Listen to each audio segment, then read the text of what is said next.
বিবাহ দিয়েছে বড় মেয়ের সাথে, জামাই বাড়িতে এসেছে, ছোট মেয়েটা মাস্টার ডিগ্রি পাস করেছে, এখনো বিবাহ হয়নি। মায়ে বলছে, খালেদা তোর দুলাভাইকে চা দিয়াই, তোর দুলাভাইকে পান দিয়াই, তোর দুলাভাইকে পানি দিয়াই।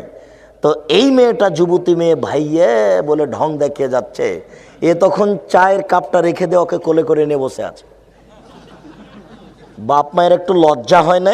একটা তো দিয়েছেন বিবাহ সূত্রে, আর একটা ফাও দিলেন কেন? ধর্ম এতই বোকা। আচ্ছা, আপনার শরম বোধ হয় না কেন? যেদিকে জামাই আছে, যে ঘরে, মেয়েটা যদি ওই দিক দিয়ে ঘুরে, মা হিসাবে বলবেন তো দাঁত ভেঙে দেবো, এখানে শেষ কেন? তো দাঁত ভেঙে দেবো, এখানে শেষ কেন?